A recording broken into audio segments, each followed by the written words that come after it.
मोक्षमार्गस्य नेतारं भेतारं कर्मभूभृतां जातारं विश्वतत्त्वानां वन्दे तद्गुणलब्धये।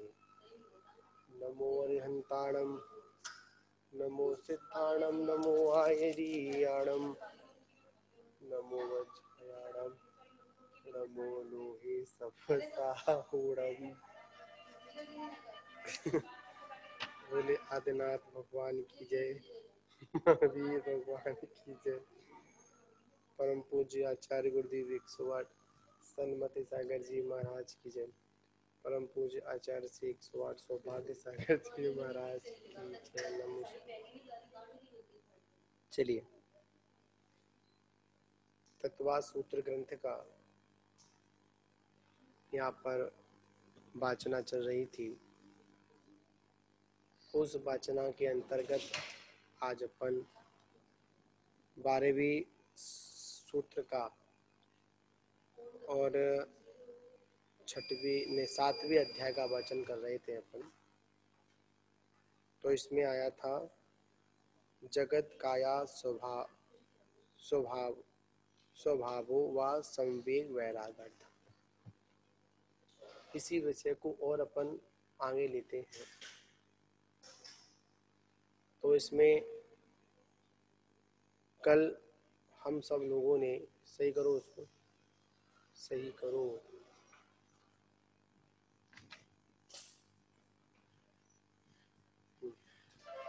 कल हम लोगों ने जगत के स्वभाव का क्या चिंतन करें, इस बारे में चर्चा की थी। तो आज हम लोग शरीर के स्वभाव का चिंतन करेंगे। क्या करेंगे? शरीर के स्वभाव का चिंतन करेंगे। तो शरीर के स्वभाव का क्या चिंतन करना है, तो इसमें आचार्य प्रवर यहाँ पर हम लोगों से कह रहे हैं कि शरीर का स्वभाव, शरीर स्वभाव से अपवित्र है। कैसा है? जो ये शरीर है स्वभाव से कैसा है? अपवित्र है और अनित्य है, दुख का कारण है, निस्सार है और रोगों का घर है इत्यादि। इस शरीर के बारे में जितनी यहाँ पर इसकी अपवित्रता का वर्णन किया जाए, असारता का वर्णन किया जाए,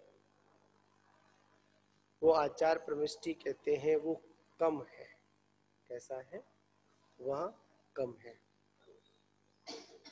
क्योंकि देह अपावन अथिर घिनावन, जामे सारे न कोई, जल के सागर के जल सो सुच कीजे, तो भी शुद्ध न होई। मतलब कह रहे हैं, अगर इस देह के समान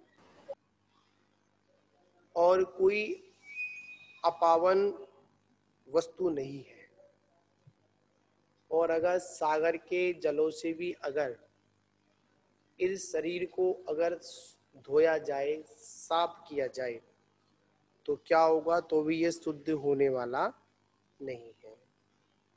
सात कुधातु भरी मल मूरत, चर्म लपेटी सोहे, अंतर देखत या सम जग में, अवर अपावन कोहे। तो इसमें आचार्य परमेष्टि यहाँ पर हमको दर्शा रहे हैं कि सात कुधातु भरी मल मूरत। क्या भरी हुई है इसमें? सात कुधार, मतलब इसमें जो धातु है, कुधातु भरी हुई। कितनी? 7 कुधातु भरी हुई है। ऊपर से क्या? चर्म लपेटे सोहे। ऊपर से क्या? चर्म लपेटे हुए हैं। और अंतर देखत या सम जग में अपावन कोई। अगर अंतरंग में देखेंगे तो उससे कोई अपावन कोई वस्तु कोई दूसरी नहीं है। नव मल द्वार सभे नी शिवासव नाम लिए घिन आवे व्याधि उपाधि अनेक जहां तहां कौन सुधी सुख पावे। मतलब क्या होता है, जो 9 मल है, कितने मल है, 9 मलों से क्या होती है, 9 मल द्वार है, इनसे क्या होती हमेशा, मतलब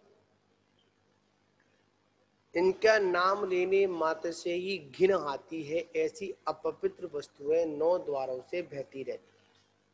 क्या होती हैं, 9 द्वारों से क्या हर समय, ये मल द्वार है, इनसे क्या होता है, हमेशा अपवित्र वस्तुएं बहती रहती हैं। और पोषत तो दुख शोक रोष करे अति शोषत सुख उपजावे दुर्जन देह स्वभाव बराबर मूर्ख कीर्ति बढ़ावे।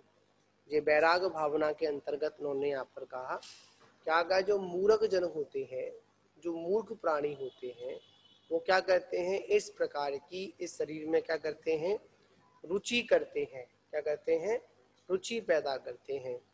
अगर देखा जाए इस शरीर में ऐसा क्या है, क्या इस शरीर में ऐसा क्या है जो इसकी सुरक्षा करनी चाहिए, कुछ है क्या है? मात्र इस शरीर के माध्यम से, इस शरीर के माध्यम से मात्र एक ही काम अच्छा होता है, वो होता है रत्नत्रय की साधना। इसके अलावा जितने भी काम हैं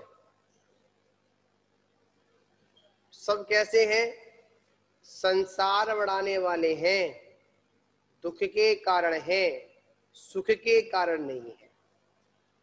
अगर इस शरीर पे से ये चमड़ी निकाल दी जाए, क्या होगा, तुम्हारी नहीं निकालेंगे, एक बता रहे हैं हम, घबराओ मत, हिलो मत। मतलब इस शरीर से अगर चमड़ी निकाल दी जाए और फिर अपने अंदर में जो भरा हुआ जो मलबा है उसको देखा जाए तो क्या होगा, देखते ही, नाम लेते ही क्या आएगा, घिन आएगी। क्या आएगी, नाम लेते ही घिन आएगी, घृणा होगी। क्या होगी, घृणा होगी। नाम लेते ही हमारा मन कैसा हो जाएगा, विचलित हो जाएगा। कैसा हो जाएगा, विचलित हो जाएगा है।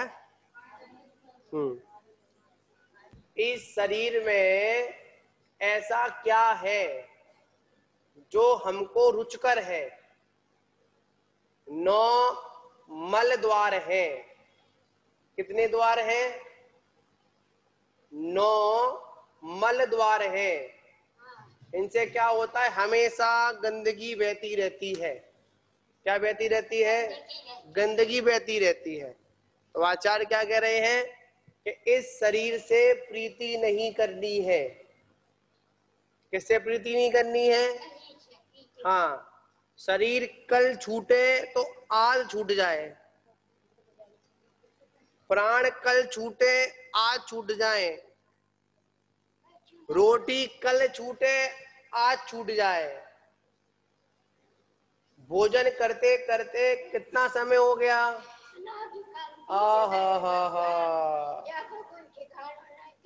कोई ठिकाना नहीं है। अब क्या पेट भर जाएगा, पेट भरेगा क्या, नहीं भरेगा।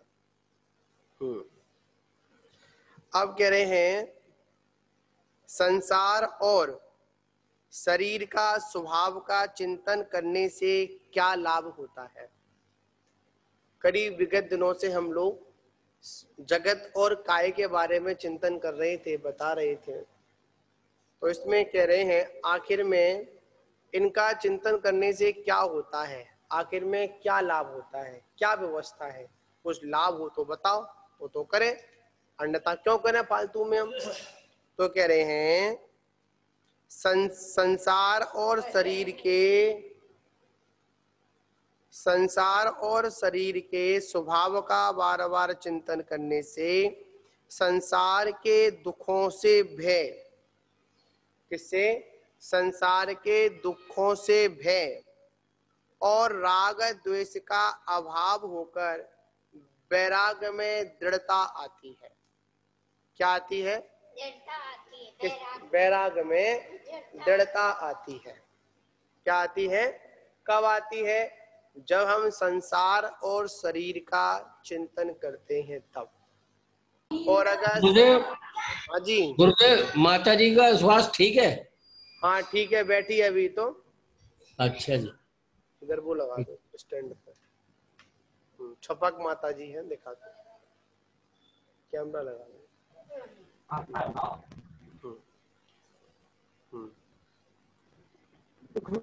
तो यहाँ पर यही है कि हमें क्या करना है? संसार और शरीर के स्वभाव का चिंतन करना है। किसका चिंतन करना है? किसका? संसार और शरीर का चिंतन करना है। क्या करना है? संसार और शरीर का चिंतन करना है और किसी का चिंतन नहीं करना है। अब यह कह रहे हैं हिंसा पाप का लक्षण क्या है? क्या कह रहे हैं?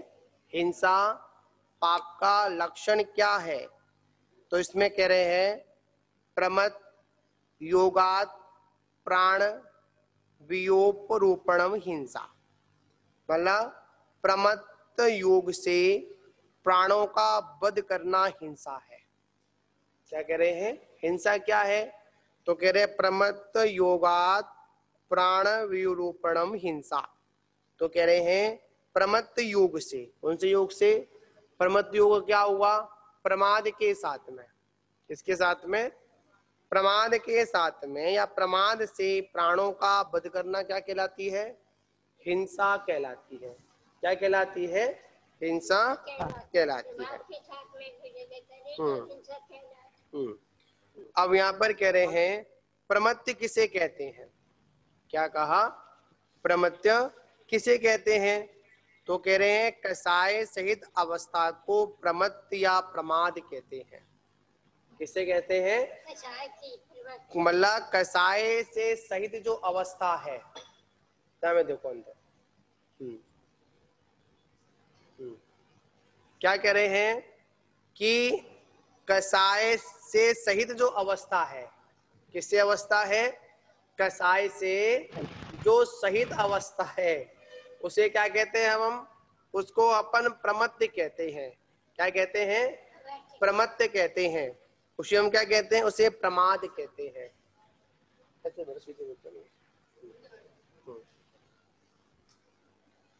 तो यहाँ पर आचार्य प्रवर कह रहे हैं जब तक ये कसाय अवस्था रहेगी, क्या रहेगी? जब तक ये कसाय अवस्था रहेगी तब तक क्या होगा? जब तक ये प्रमाद अवस्था बनी रहेगी। क्या बनी रहेगी? ये प्रमाद की अवस्था बनी रहेगी। जिस क्षण हमारी कसाय अवस्था खत्म होगी वहां पर क्या? वहां पर ये प्रमाद भी खत्म हो जाएगा। क्या खत्म हो जाएगा? ये प्रमाद भी खत्म हो जाएगा। तो आचार्य यहाँ पर कह रहे हैं प्रमाद योग किसे कहते हैं? किसको? प्रमाद योग किसे कहते हैं? तो कहा प्रमाद से युक्त जो आत्मा का परिणाम है। इससे प्रमाद से युक्त जो आत्मा का जो परिणाम है वो क्या कहलाता है? वह प्रमाद योग कहलाता है। क्या कहलाता है? प्रमाद योग कहलाता है। प्रमाद के कितने भेद हैं? प्रमाद कितने प्रकार का है? तो यहाँ पर कहा प्रमाद है। हाँ, आलस को प्रमाद कहते हैं। किसको कहते हैं? जो हमारे अंदर आलस है उसे क्या कहते हैं? उसे प्रमाद कहते हैं। मतलब जो कसाय सहित अवस्था है उसे प्रमाद कहते हैं। जब कसाय होती है तभी प्रमाद आता है। प्रमाद कब आता है? जब कसाई होती है तभी प्रमाद आता है। और प्रमाद मतलब कसाई गई प्रमाद खत्म, प्रमाद खत्म। ठीक है ना। जितनी जितनी मात्रा में हमारी कसाई कम होती जाती हैं उतनी उतनी मात्रा में क्या होता है? प्रमाद खत्म होता जाता है। एक इधरू लगा दो, क्या दिक्कत है? अरे भाई श्रोतागण है हमारे, हाँ कोई लगा दो, कोई दिक्कत नहीं। तो यहाँ पर आचार्य एक ही बात कह रहे हैं, हमको अपने प्रमाद को खत्म करना है। किसे खत्म करना है? अपने प्रमाद को खत्म करना है। अब इसके बाद कहा प्रमाद कितने प्रकार का होता है? तो प्रमाद 15 प्रकार का होता है। कितने प्रकार का होता है? प्रमाद 15 प्रकार का प्रमाद होता है। जिसमें कौन कौन सा? तो कह रहे हैं 5 इंद्रिय, कितनी? 5 इंद्रिय, 4 कसाएं, 4 विकथा, ठीक है ना, 1 निंद्रा और 1 स्नेह। क्या मतलब यहाँ पर 15 प्रमाद कौन से हैं? तो यहाँ पर कहा 5 इंद्रिय, 4 कसाएं, 4 विकथा, निद्रा, हिंसा नहीं, यहाँ पर बता रहे हैं 15 प्रकार का प्रमाद होता है, जिसमें 5 इंद्रिय, 4 कसाएं, 4 विकथा, एक होती है कथा, एक होती है विकथा, ठीक है ना, और एक होती है निंद्रा, सोना, और एक होता है स्नेह। ये क्या है? ये सब प्रमाद जन्य है। कैसा है? ये प्रमाद जन्य है। अब कह रहे हैं,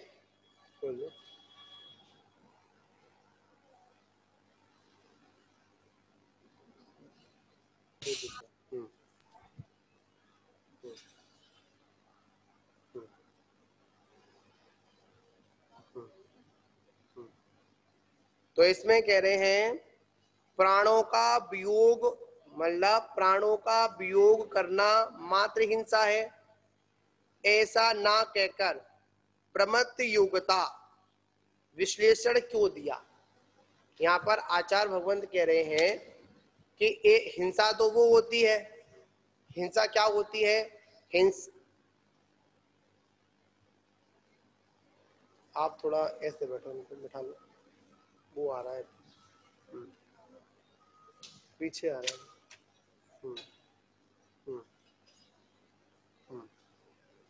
हाँ तो इसमें कह रहे हैं प्राणों का वियोग करना मात्र हिंसा है, ऐसा ना कहकर प्रमत्त योग्यता विश्लेषण क्यों दिया है? मतलब वैसे तो हमने यही सुना है कि हिंसा किसे कहते हैं, तो यही सुनते हैं हिंसा उसे कहते हैं जहां पर प्राणों का वियोग होता है, उसे क्या कहते हैं? उसे हिंसा कहते हैं। पर आचार्य प्रवर यहाँ कह रहे हैं कि यहाँ पर आपने प्रमत्त योग्यता शब्द क्यों दिया, ऐसा विश्लेषण क्यों दिया? तो यहाँ पर कहते हैं ईरिया समति युक्त वृत्ति व साधु। कौन समति होती है?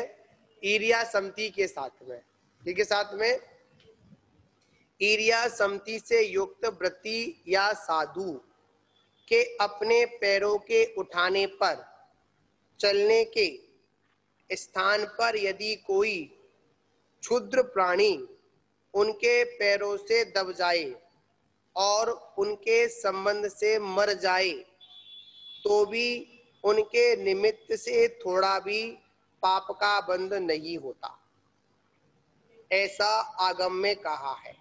किसमें कहा है? मतलब कोई साधु विहार कर रहा है, क्या कर रहा है? कोई साधु विहार कर रहा है और चल रहा है और ईरिया समति के साथ में चल रहा है, और चलते समय क्या हुआ कि उनके पैरों से अगर कोई क्षुद्र प्राणी आकर मर जाए फिर भी क्या होता है? फिर भी उनको हिंसा आदि का दोष नहीं लगता। क्या नहीं लगता है? हिंसा आदि का दोष उनको नहीं लगता है। क्यों नहीं लगता? क्या कारण है इसका? कारण वो ईर्ष्या समति से चल रहे हैं। किससे चल रहे हैं? ईर्ष्या समति से चल रहे हैं। और ईर्ष्या समति से चलने से क्या होता है? उनको दोष नहीं लगता है। क्या नहीं लगता है? उनको दोष नहीं लगता है। मतलब यहाँ पर थोड़ा सा भी अगर उनके भी निमित्त से कोई अगर मर रहा है फिर भी क्या होता है? उनको दोष नहीं लगता है। ऐसा आगम में कहा है। जैसे अध्यात्म दृष्टि से मूर्छा को परिग्रह कहा। अध्यात्म दृष्टि से इसको, जो मूर्छा है उसे क्या कहा? उसको परिग्रह कहा। वैसे रागादि परिणाम को ही हिंसा कहा। क्या कहा? रागादिक जो परिणाम है, परिणाम को क्या कहा? हिंसा ही कहा है। राग में प्रमाद योग है। किसमें है? राग में क्या है? राग में प्रमाद योग है। अतः प्रमाद योग्यता विश्लेषण दिया है। यहाँ पर कहना चाह रहे हैं अगर कोई ईर्ष्या समति आदि से चल रहा है, क्या चल रहा है? समति का प्रयोग कर रहा है। अगर अब वो अगर देखभाल कर चल रहा है, अगर उनको इस बीच में अगर कोई जीव आदि अगर आ जाए, मर जाए, फिर भी उनको पाप नहीं लगता। क्यों नहीं लगता है? इसलिए नहीं लगता है क्योंकि प्रमाद योग्यता, क्या शब्द था? प्रमत्त योग्यता शब्द यहाँ पर दिया था।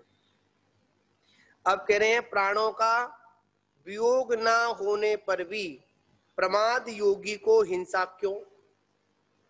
एक तो यहाँ पर कह दिया कोई जीव मर गया फिर भी उनको पाप नहीं लग रहा है, और एक में क्या कहा? कोई जीव नहीं मरा फिर भी उनको पाप लग गया। ऐसा क्यों? तो कहा जीव मर जाए या जीता रहे तो भी यत्नाचार से रहित पुरुष के नियम से हिंसा होती है। क्या होती है? अगर कोई जीव मरे या ना मरे उससे कोई मतलब नहीं है।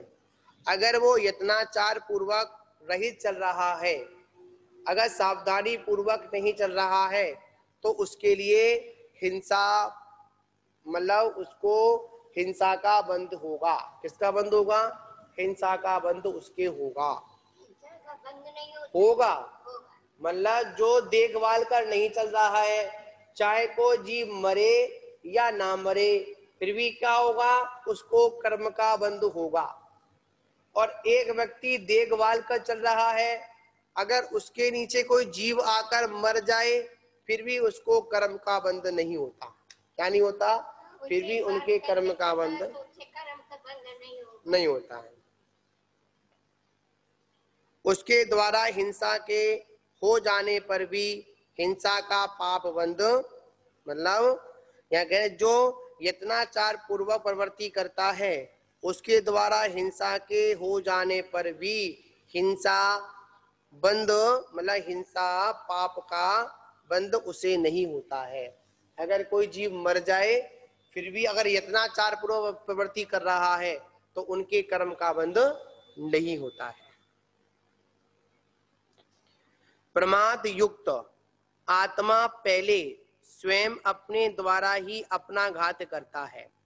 जो प्रमाद से युक्त होता है दूसरे का घात बाद में होगा, पहले किसका घात होता है? पहले स्वयं का ही घात हो जाता है। किसका घात हो जाता है? स्वयं का ही घात हो जाता है। इसके बाद दूसरे प्राणियों का वध हो या ना भी हो, वह भाव रूप प्राणों का नाश तो, भाव रूप प्राणों का नाश तो है ही। मतलब हमने जैसे भाव बनाए उसकी हिंसा हो या ना हो, उसका नुकसान हो ना हो, पहले किसका नुकसान होगा स्वरूप सागर जी? अपना होगा। यहाँ पर कह रहे हैं दूसरा व्यक्ति, कौन सा व्यक्ति? दूसरा व्यक्ति मरे या ना मरे, पर हम क्या कर लेते हैं? भाव हिंसा के माध्यम से अपना नुकसान तो कर ही लेते हैं। किसका नुकसान होता है? अपना नुकसान होता है, किसी दूसरे का नुकसान नहीं होता। कभी किसी दूसरे का नुकसान हुआ है क्या? नहीं हुआ। किसका नुकसान हुआ? अपना नुकसान हुआ। तो कहते हैं लोक में सर्वत्र सूक्ष्म बाधा जीव ठठाठस भरे हैं।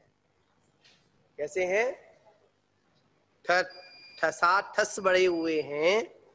अतः हिंसा से बचना अत्यंत कठिन है। क्या कह रहे हैं? इस तीनों लोक में इतने जीव भरे हुए हैं, कहीं पर भी सुई के नोक के अग्रभाग भी जगह नहीं है। फिर भी क्या उनसे बचना कैसा है? अत्यंत कठिन है। हिंसा तो होगी ही, हिंसा से बचने का क्या उपाय है? इतने सारे जीव हैं, कहीं ना कहीं हिंसा तो होगी, उससे बचने का क्या उपाय है? तो यहाँ आचार्य कह रहे हैं प्रमाद योग को हिंसा का मूल कहा। किसको कहा? प्रमाद का जो योग है उसे क्या कहा? उसको मूल हिंसा कहा। यत्नाचार पूर्वक उठो, यत्नाचार पूर्वक बैठो, खाना पीना चलना फिरना आदि सब क्रियाओं में यत्नाचार पूर्वक प्रवृत्ति करने से हिंसा पाप का बंध नहीं होगा। क्या नहीं होगा? यत्नाचार पूर्वक अगर क्रिया करोगे तो क्या होगा? पाप, हिंसा पाप का बंध नहीं होगा। अतः विवेक पूर्वक क्रिया करें। कैसे करें? विवेक पूर्वक क्रिया करें। धीवर जीव को नहीं मारता हुआ भी पाप का भागी होता है। धीवर कौन? मछुआरा। मतलब जीव को नहीं मारता हुआ भी क्या होता है? पाप का भागी होता है। किसका भागी होता है? पाप का भागी होता है। हाँ, धीवर मछली बिल्कुल सभी का दोष लगता है उसको, ऐसा नहीं है क्या दोष लगता हो। उसका उद्देश्य यही रहता है मैं जीवों की हिंसा करूं। समुद्र में जितनी भी मछली हैं, चाहे वो जाल में उसकी एक या दो मछली आती होंगी, पर संकल्प में उसके संकल्प हिंसा क्या होती है कि समुद्र में जितनी भी मछलियां हैं मेरे जाल में फंस जाएं। क्या कहते हैं? समुद्र में जितनी भी मछलियां हैं कहाँ फंस जाएं? मेरे ही जाल में फंस जाएं, दूसरे के जाल में ना फंसें। तो क्या होगा? उस धीवर को क्या लगता है? चाहे एक भी मछली उसके जाल में नहीं आए, फिर भी क्या है? जितनी समुद्र में मछलियां हैं उन सभी मछलियों को मारने का उसको क्या लगता है? पाप का बंध होता है। और विशेष और परिणाम विशेष से किसान जीव का घात, मतलब किसान जीव का घात करने पर भी पाप का भागी नहीं होता है। जब परिणाम ठीक होते हैं, क्या होते हैं? जब परिणाम ठीक होते हैं तो एक किसान है, किसान भी तो हिंसा कर रहा है, और उसका उद्देश्य क्या है? उसका उद्देश्य जीवों को मारना नहीं है। खेती कर रहा है, उसका उद्देश्य क्या है? जीवों को मारना नहीं है। उनका उद्देश्य मात्र इतना है लोगों की आजीविका, लोगों का जीवन यापन हो। क्या हो? लोगों का जीवन यापन हो। इस कारण क्या होता है? वो हिंसा होने पर भी उनको हिंसा नहीं हो लगती है, उनको पाप का बंध नहीं होता है। लेकिन कुछ तो लगता होगा, ऐसा नहीं है। मतलब यहाँ पर विषय यह है, देखिए मारने का उद्देश्य नहीं है ना, पाप तो लगेगा, ऐसा नहीं है। मतलब देखिए यहाँ पर विषय यह है, यहाँ पर हम वृत्तियों को और किसानों को नहीं, वहां पर जो धीवर है वो संकल्पी हिंसा कर रहा है। क्या कर रहा है? कि मैं सभी मछलियों को मारूं। पर जो किसान है वो संकल्पी हिंसा नहीं कर रहा, वो आरंभी हिंसा कर रहा है। कौन सी कर रहा है? आरंभी हिंसा कर रहा है। जैसे गृहिणी भोजन बना रही है, एक व्यवसायी अपना व्यवसाय कर रहा है, तो वहां पर भी तो हिंसा हो रही है। पर कौन सी हिंसा हो रही है? उसको जीवन यापन करने के लिए उस हिंसा को करना पड़ेगा। फिर भी आचार्य कहते हैं उसमें भी जितना हो सके कम करो। मानते हैं गृहस्थ को 4 हिंसाओं में एक संकल्पी हिंसा का त्यागी बता दिया है, पर ऐसा नहीं है कि जो बाकी की जो हिंसा है उनको आंख मूंछ कर करे, ऐसा भी नहीं है।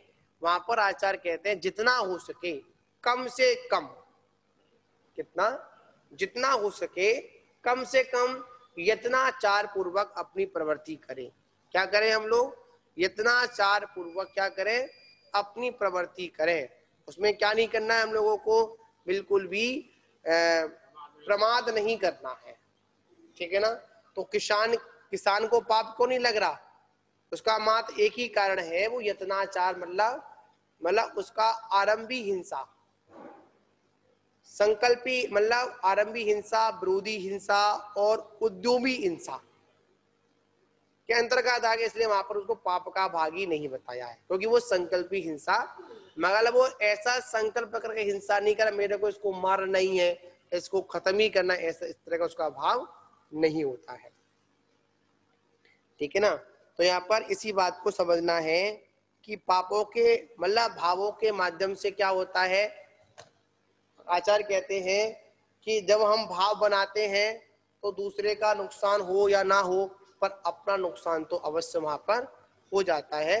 तो आचार्य यहाँ पर कह रहे हैं हमको प्रमाद से बचना है। किससे बचना है? प्रमाद से बचना है, कसायों से बचना है। जब तक हम प्रमाद से और कसायों से नहीं बचेंगे, जब तक हमारा कल्याण होने वाला नहीं है।